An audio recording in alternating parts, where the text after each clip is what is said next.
Good morning, students. Today we will study about chemistry practicals.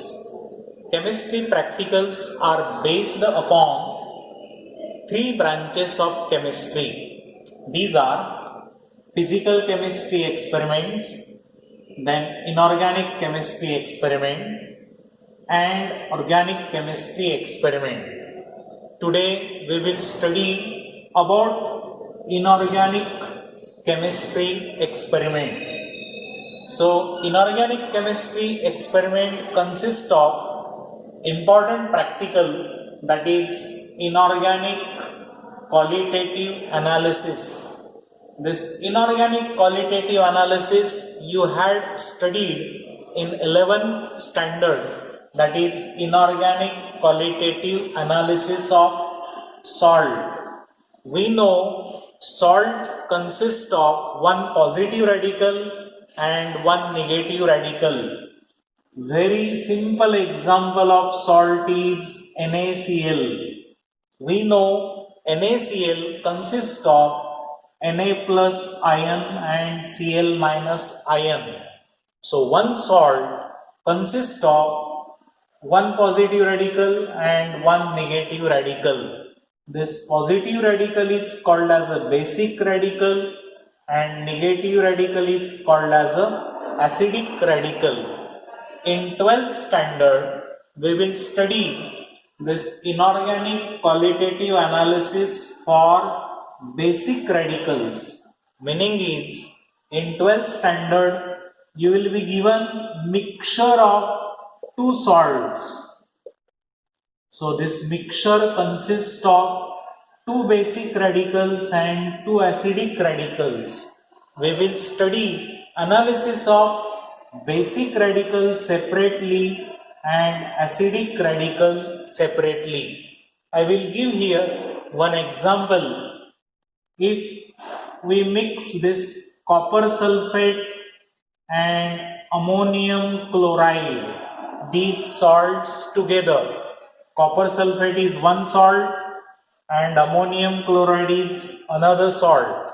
When these two salts are mixed, then we get a mixture of salts. So this mixture of salt consists of Cu2 plus and NH4 plus ions or radicals, and these radicals are called as the basic radicals.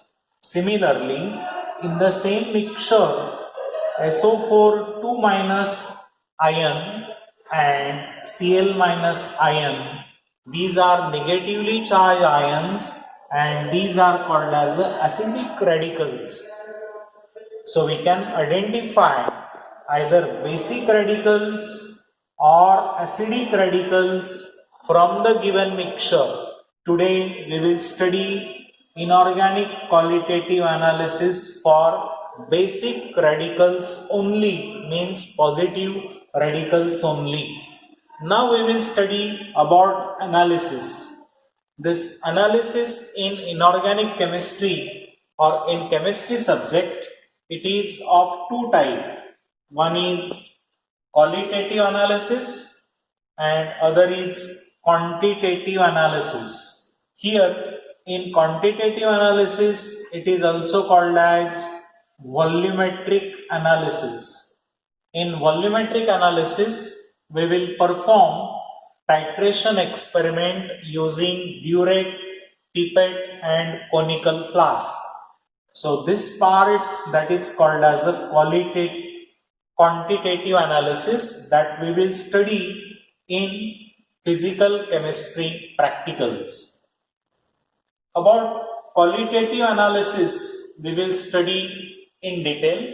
So this qualitative analysis means the content of given chemical that can be identified by performing different tests, that is called as a qualitative analysis.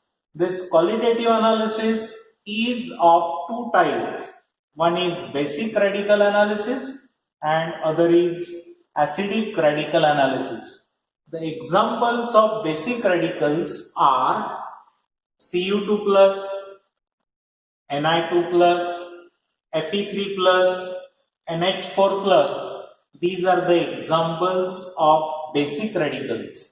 Similarly, there are some examples of acidic radicals. Cl minus is a chloride, SO4 2 minus is a sulfate, Br minus is a bromide, NO3 minus is a nitrate. These are acidic radicals. This analysis of acidic radicals that we will study in separate practical experiment. Today we will study about basic radicals only. So the first question arises in our mind, what is basic radical? We know metallic elements like iron, that is Fe, similarly copper, nickel, magnesium. So these are the metals or the metallic elements. When these metals loses electron, that is the oxidation of metal when take place, then it forms positively charged ion by the loss of electrons. This is called as a oxidation. So positively charged ion form during oxidation of metallic element, it is called as a basic radical. Similarly, copper loses 2 electrons and form Cu2 plus ion. So this positively charged ion form, these are called as a basic radicals. Then next question about the basic radicals is, what type of bond is present in inorganic salt? We know we have studied very simple example of salt is NaCl or CuSO4 or NH4Cl. In these salts, this positively charged ion and negatively charged ion, they are bonded with ionic bond, or this ionic bond is called as a electrovalent bond, and electrovalent bond is formed by transfer of electrons or by gain and loss of electron, that is called as a ionic bond or electrovalent bond. So this type of bond is present in inorganic salt. Then in the basic radical analysis, we get very simple hint on the basis of color. So are some basic radicals colored? Yes, some basic radicals are colored, and we can identify these basic radicals from the color of mixture. We know mixture consists of two salts, that is called as a binary mixture. A mixture containing two salts is called as a binary mixture. So some basic radicals, they are colored, and from the color of mixture we can easily identify, we can easily guess about basic radicals. For example, if copper 2 plus ions are present in the mixture, then its color will be blue. If Fe2 plus ion salt is present, then that is light green in color. Then Fe3 plus, if it is present in the mixture, then color of that mixture will be reddish brown. Similarly, Ni2 plus ions are present in the mixture, then it is a bluish green colored salt will be there. Then light pink colored salt consists of CO2 plus, that is a cobalt ion containing salt, and manganese 2 plus ion containing salt is a buff colored. So on the basis of color, we can easily guess about the basic radicals present in the given mixture. So in short, we will again revise this part. So in the chemistry practical, we will study about physical, inorganic and organic chemistry practicals. In inorganic qualitative analysis, we will study basic radicals. This analysis in chemistry is of two types. One is qualitative analysis, other is a quantitative analysis. This qualitative analysis consists of basic radical analysis and acidic radical analysis, and we had studied different examples of acidic radicals and basic radicals too. Thank you.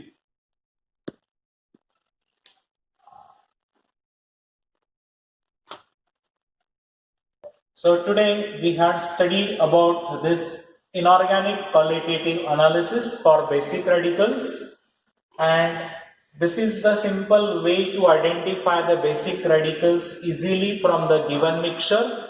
So I think you got all this part, you understood this part that you had listened today. Thank you. Start. In the inorganic qualitative analysis for basic radicals, we know basic radical mixture consists of two basic radicals. So we will study now the steps involved in the inorganic qualitative analysis of basic radicals.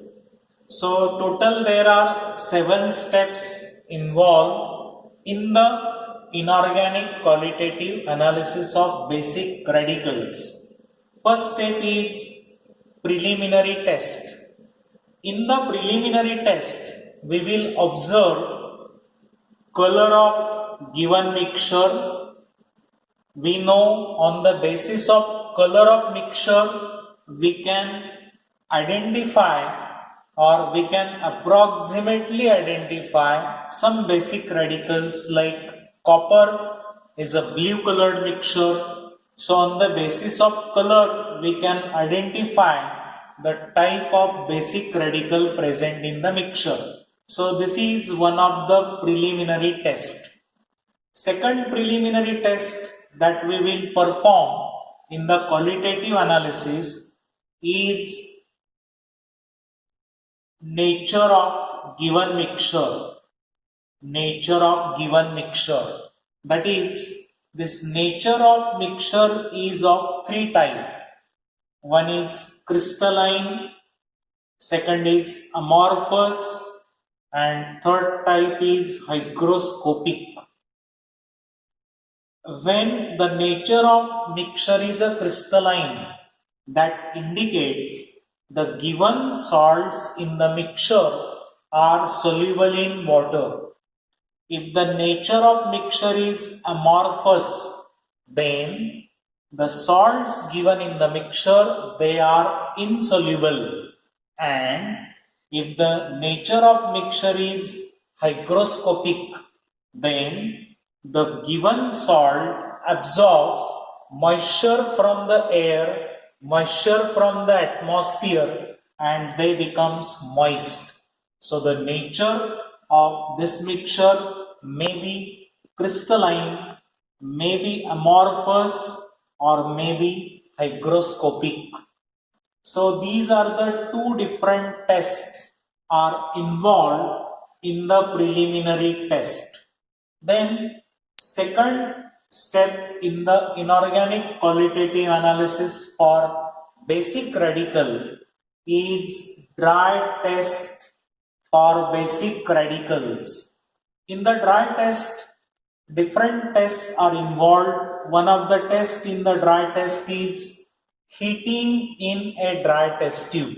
Meaning is, we will take small quantity of mixture in a test tube, dry test tube. When it is heated, then we will observe different observations like crackling noise, decrepitation, then sublimation, or this fusion, this type of observation, or water vapors are condenses on the cooler part of the test tube. Then color change of residue formation, color during cold condition, color during hot condition. So this is one of the tests in the dry test for basic radical. Second is charcoal cavity test. In many laboratories, this charcoal cavity test is generally not performed because it gives the approximate observations and therefore it is not performed in many laboratories. But I will explain how this charcoal test is carried out. In the charcoal test, we will take this big piece of charcoal, then we will prepare small cavity on the surface of charcoal, then we will put a mixture of salt with sodium carbonate in the charcoal cavity, then we will put a drop of water and with the help of blowpipe using burner we will heat this charcoal along with mixture and sodium carbonate. Then we will get different observations and from these observations we can conclude this about the radicals present in the given mixture. So that is the second test that we will perform in the dry test. The next test performed in the basic radical analysis is this action of NaOH. Third test performed under dry test heading is the action of dilute HCl. When we take the mixture, given mixture in a test tube, then we will add small quantity of dilute NaOH, then it is heated, then this fumes of NH3 gas will be given out. We will test these fumes with the help of moist turmeric paper. If this moist turmeric paper turns reddish brown, that indicates the gas evolved is NH3 gas, ammonia gas. So that is having a particular smell. On the basis of smell also, we can identify evolution of ammonia gas. And here the moist turmeric paper turns reddish brown and that indicates presence of NH4 plus radical. We know this NH4 plus radical is ammonium radical, and if it is present, then sixth group is one mixture. So this ammonium radical is included in the sixth group. So these are the dry tests for basic radicals we will perform in the second step. Third step involved in the basic radical analysis is preparation of solution. Generally, the mixture given for basic radical analysis is water soluble. When we take mixture and small quantity of water is added in it, then it is mixed well, shake well. So the mixture will be soluble, that is called as a water soluble mixture, and the mixture of this water and given basic radical mixture, this is called as a original solution. In short, it is called as a OS. Again I will explain what is original solution. When a given mixture for basic radical is dissolved in small quantity of distilled water, then a solution is obtained. It is called as a original solution. So this is preparation of solution called as a original solution. Then fourth step involved in the basic radical analysis is identification of group. We know in our mixture there are two basic radicals. So these basic radicals are not involved, not given from the one and the same group. So we have to identify two different groups for the basic radicals. For identification of groups, we will study in this chart which groups are present and how they are identified. Then fifth step involved in the basic radical analysis is analysis of group. We know one group consists of many radicals, that is shown in the adjacent chart. So which basic radical is present given in the mixture, that will be analyzed by analysis of that group. So that gives the actual basic radical present in that group. After this analysis step, we will perform the next step in the basic radical analysis is confirmatory test. In short, it is called as a CT, confirmatory test. That is, if particular radical is identified in a particular group, then it is confirmed by performing some test for that particular radical, and these tests are called as a confirmatory test.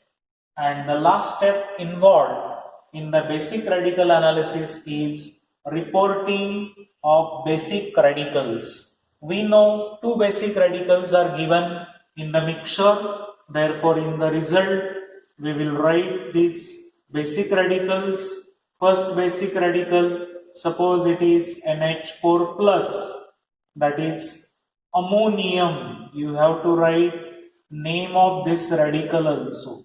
So NH4 plus is ammonium, and second radical, suppose given is Cu2 plus, it is a copper, or can be written as it is a cupric.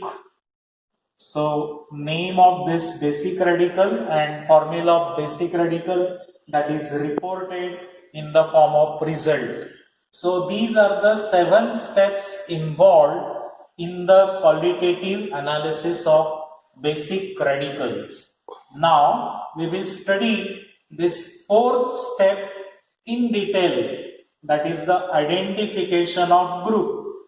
So which are groups, or these radicals are divided into how many groups, that we will study in this part in detail.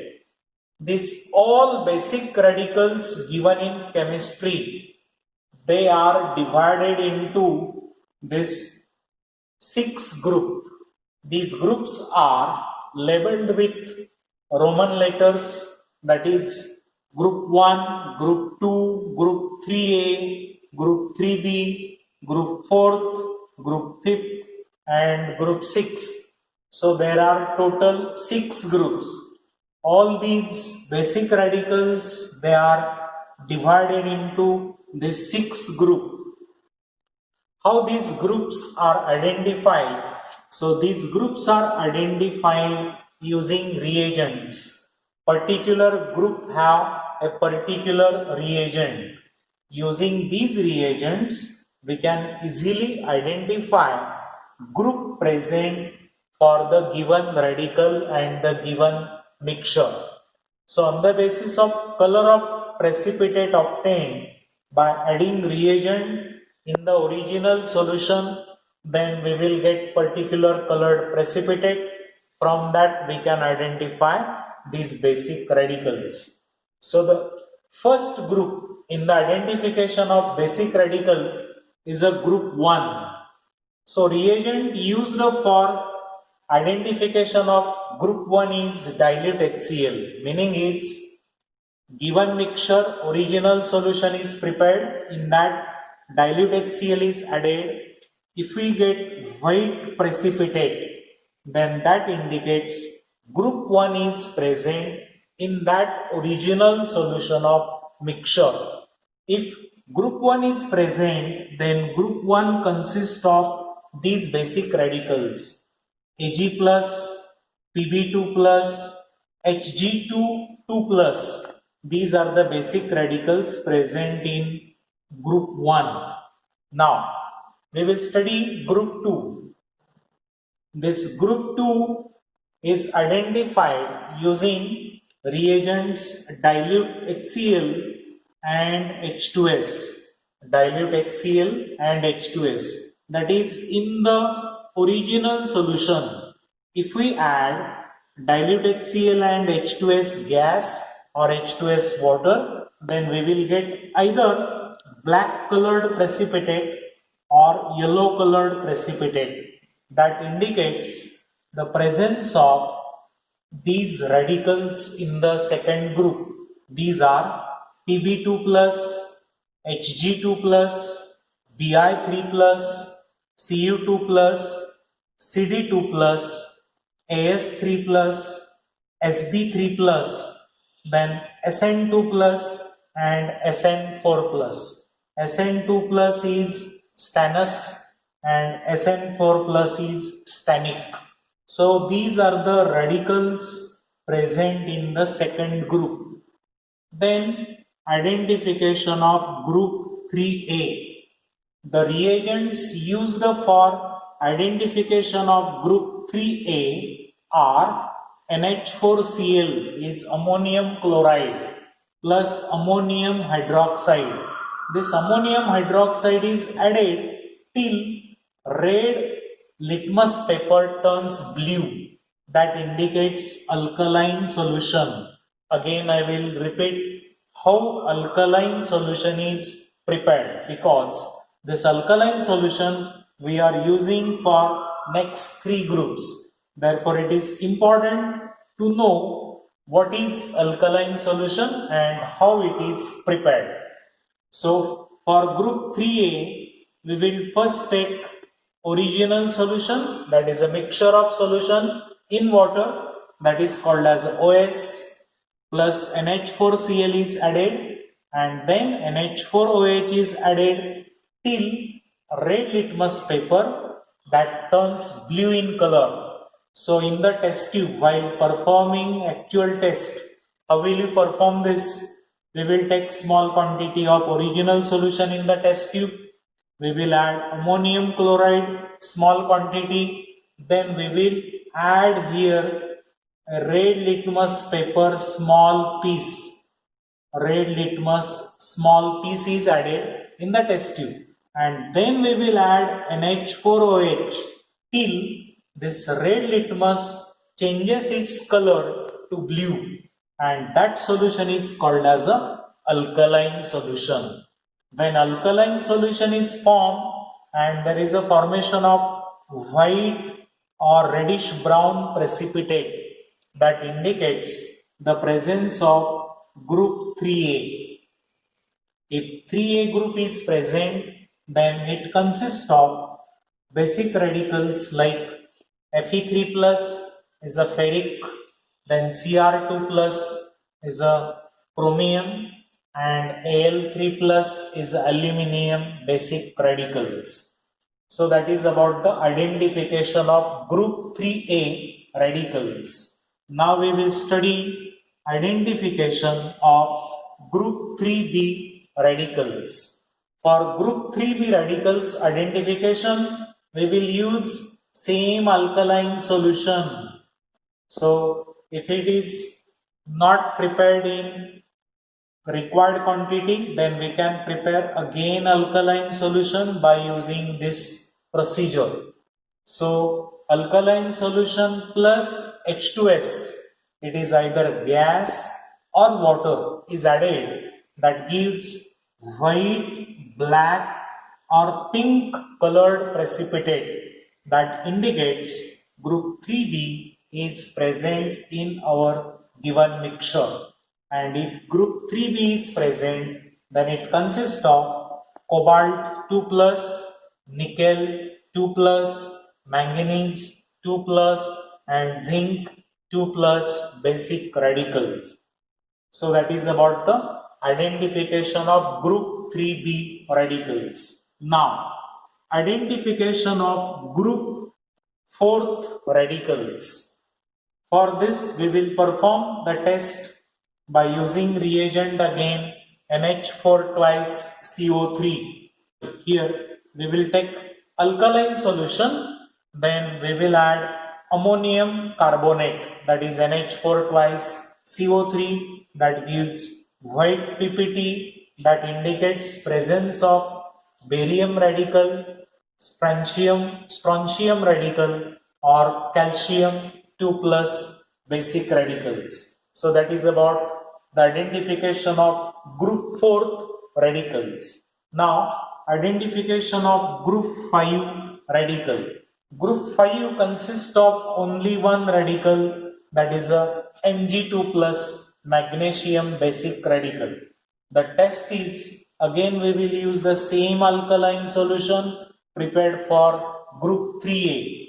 So alkaline solution plus sodium hydrogen phosphate is added, that gives the white PPT, and this white PPT formation indicates presence of group 5, and that is about the group 5th identification of magnesium 2 plus radical.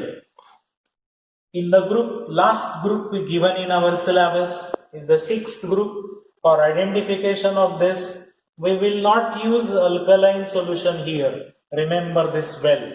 We are using original solution here, that is solution in water of mixture. Then NaOH is added. It is slightly heated. Then we get the smell of NH3 gas. Similarly here, the moist turmeric paper that turns reddish brown, that indicates presence of NH3 gas evolved and presence of NH4 plus, that is ammonium radical. In this way, we can identify different groups present in the given mixture of basic radicals. Again, remember this well, that we will be given the basic radical that contains two different basic radicals. For example, Cu2 plus NH4 plus. These basic radicals are not given from the one and the same group. They are given from the two different groups. So we have to identify minimum two groups for the given mixture. And then if you perform these steps step by step, then you will get the radicals. After confirmatory test, you have to write the result for the given basic radicals, and that is about the basic radical analysis stepwise. Thank you.